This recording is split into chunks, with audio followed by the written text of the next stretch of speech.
perbankan syariah. Baik, di sini saya akan menjelaskan tentang sejarah perbankan syariah di Indonesia.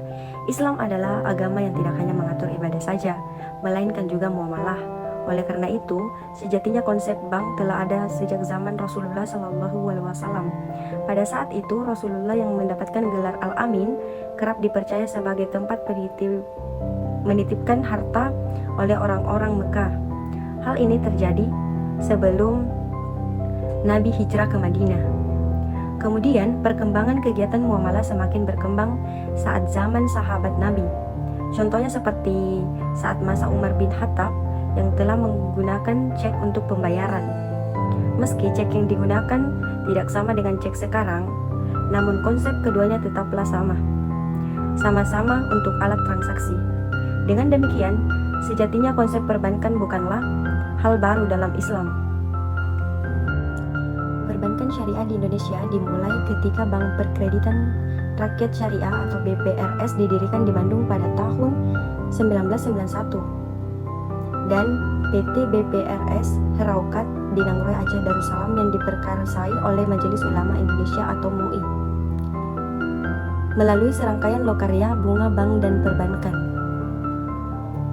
di Cisarua, Bogor tanggal 18 sampai 20 Agustus 1990. Dari hasil ini kemudian berkembang menjadi PT Bank Muamalat Indonesia atau BMI pada tahun 1991 dan mulai berproses tahun 1992. Pertumbuhan perbankan syariah masih lambat pada masa itu. Dan pada periode tahun 1992 sampai 1998 hanya ada satu unit bank syariah. Pada tahun 1998 disahkan Undang-Undang Nomor 10 Tahun 1998 tentang Unit Usaha Syariah yang memungkinkan bank konvensional membuka unit usaha syariah atau UUS. Kemudian pada tahun 2008 disahkan Undang-Undang Nomor 21 Tahun 2008 tentang Perbankan Syariah yang menandai era bangkitnya perbankan syariah di Indonesia. Pada tahun 2005 tercatat jumlah bank umum syariah hanya 304 buah unit usaha syariah, 19 buah, BPRS 92 buah, dan pada tahun 2009 meningkat menjadi 643 buah bank umum syariah, 25 buah unit usaha syariah, dan 133 buah BPRS. Baik, untuk materi selanjutnya yaitu pengertian perbankan syariah. Menurut Undang-Undang Nomor 21 Tahun 2008 tentang Perbankan Syariah, bank syariah adalah bank yang menjalankan kegiatan usaha berdasarkan prinsip syariah atau prinsip hukum Islam yang diatur dalam fatwa Majelis Ulama Indonesia seperti prinsip keadilan dan keseimbangan, kemaslahatan, universalisme, serta tidak mengandung darar, masyir, riba, zalim, dan objek yang haram. Selain itu, Undang-Undang Perbankan Syariah juga mengamanahkan bank syariah untuk menjalankan fungsi sosial dengan menjalankan fungsi seperti lembaga baitul mal, yaitu menerima dana yang berasal dari zakat, infak, sedekah, hibah, dan atau dana sosial lainnya, dan menyalurkannya kepada pengelola wakaf atau nazir sesuai kehendak pemberi wakaf atau wakif. Baik, selanjutnya adalah prinsip atau hukum bank syariah. Dalam buku bank dan lembaga keuangan lain tahun 2016 karya Bustari Mukhtar, Ros Rahmindani, dan Mike Kurnia dijelaskan beberapa prinsip atau hukum yang dianut oleh bank syariah, yaitu yang pertama, pemberi dana wajib untuk berbagi keuntungan dan kerugian sebagai akibat hasil usaha institusi yang meminjamkan dana. Kedua, Islam melarang konsep menghasilkan uang dari uang. Uang hanyalah media pertukaran dan bukan komoditas karena tidak memiliki nilai intrinsik. Ketiga, unsur gharar atau ketidakpastian tidak diperbolehkan. Kedua belah pihak harus mengetahui secara pasti hasil yang akan mereka peroleh dari sebuah transaksi. Yang keempat, investasi hanya boleh diberikan kepada usaha-usaha yang tidak diharamkan oleh syariat Islam. Usaha minuman keras contohnya tidak boleh didanai oleh perbankan syariah. Yang terakhir, kelima, pembayaran terhadap pinjaman dengan nilai yang berbeda dari nilai pinjaman dengan nilai ditentukan sebelumnya tidak diperkenankan.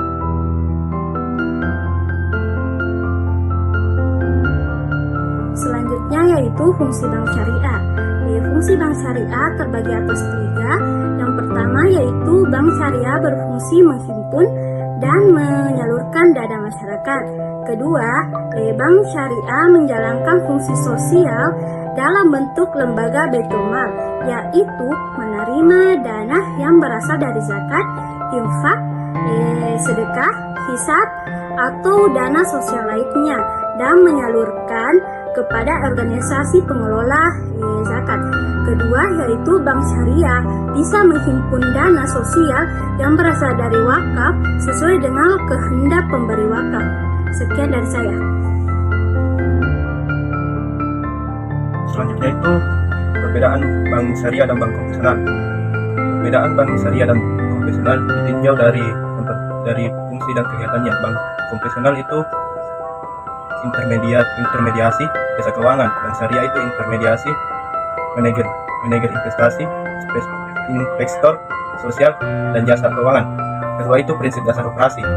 Bank konvensional yaitu yang pertama bebas nilai, uang sebagai komoditi, bunga. Selanjutnya bank syariah yang pertama tidak bebas nilai atau prinsip syariah Islam. Yang kedua, uang sebagai alat tukar dan bukan komoditi. Yang ketiga, bagi hasil jual beli sewa. Yang ketiga sumber likuiditas jangka pendek. Bank konvensional yaitu pasar uang dan bank sentral, dan bank syariah pasar uang syariah dan bank sentral. Yang keempat, risiko usaha. Bank konvensional ada 2, risiko bank tidak terkait langsung dengan debitur. Risiko debitur tidak terkait langsung dengan bank. Kedua, kemungkinan terjadinya negatif spread. Bank syariah dihadapi bersama antara bank dan nasabah dengan prinsip keadilan dan kejujuran. Kedua itu tidak mungkin terjadi negatif spread. Yang keempat itu struktur organisasi pengawas. Bank konvensional itu dewan komisaris, yang bank syariah dewan komisaris, dewan pegawai syariah, dan dewan syariah nasional. Baik, saya akan membacakan materi selanjutnya, yaitu jenis-jenis bank syariah. Berdasarkan jenis bank syariah terdiri dari bank umum syariah atau BUS, unit usaha syariah, dan bank pembiayaan rakyat syariah. 1. Bank umum syariah atau BUS. Bank umum syariah adalah bank syariah yang dalam kegiatannya memberikan jasa dan lalu lintas pembayaran. Contoh BUS diantaranya adalah Bank Muamalat Indonesia, Bank Syariah Mandiri, Bank BRI Syariah, dan lainnya. 2. Unit usaha syariah.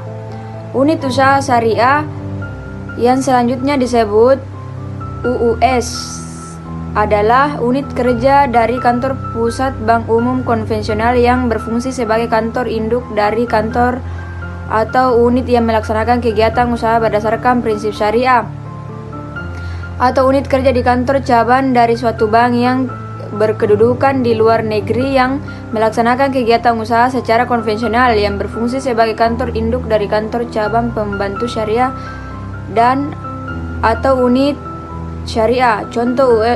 Contoh UUS diantaranya adalah Bank BTN Syariah, Bank Danamon Syariah, Bank Permata Syariah, dan lainnya. 3. Bank Pembiayaan Rakyat Syariah. Bank Pembiayaan Rakyat Syariah adalah bank syariah yang dalam kegiatannya tidak memberikan jasa dalam lalu lintas pembayaran. Contoh BPRS diantaranya adalah BPRS Harta Insan Karimah, BPRS As-Salam, dan lainnya. Materi selanjutnya yaitu produk bank syariah. Produk bank syariah dibagi dalam 3 kelompok, yaitu 1. Produk penyaluran dana. Sesuai prinsip syariah, penyaluran dana dilakukan dalam 3 kelompok utama, yaitu yang pertama prinsip jual beli terdiri dari murabahah, salam istisna. Yang kedua bagi hasil terdiri dari mudarabah dan musyawarah. Yang ketiga, ujro atau upah yang terdiri dari ijarah muntahiyah, bitamil, dan ijarah berlanjut. Dua, produk penghimpunan dana. Penghimpunan dana dari masyarakat dilakukan dengan prinsip wadiyah dan mudarabah tanpa membedakan nama produk yang bersangkutan. Yang pertama, wadiyah adalah titipan nasabah yang harus dijaga dan dikembalikan setiap saat apabila nasabah yang bersangkutan menghendaki. Yang kedua yaitu mudarabah adalah akad kerja sama usaha antara dua pihak dengan pihak pertama menyediakan seluruh dana, sedangkan pihak kedua pengelola dana bertindak selaku pengelola dan keuntungan usaha dibagi di antara mereka sesuai kesepakatan, sedangkan kerugian hanya ditanggung oleh pengelola dana. Yang ketiga itu produk jasa atau produk jasa. Bank Syariah menerapkan prinsip-prinsip syariah, antara lain yang pertama itu wakalah, yaitu akad pemberian kuasa dan muwakil kepada wakil untuk melakukan perbuatan hukum tertentu. Yang kedua itu kafalah, perjanjian atau akad yang berisi pihak penjamin berjanji memberikan jaminan kepada pihak yang dijamin untuk memenuhi kewajiban pihak dijamin kepada pihak lain.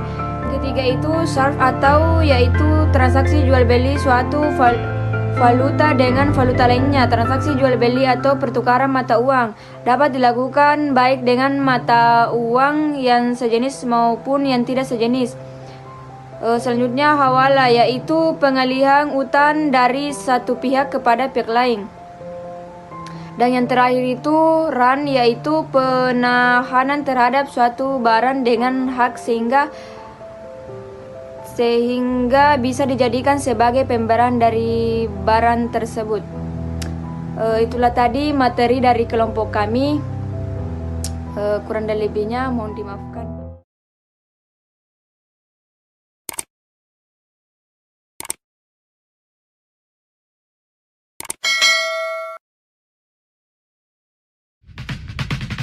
Give 'em prayer hands, say what's up America. Half of you should know me, right?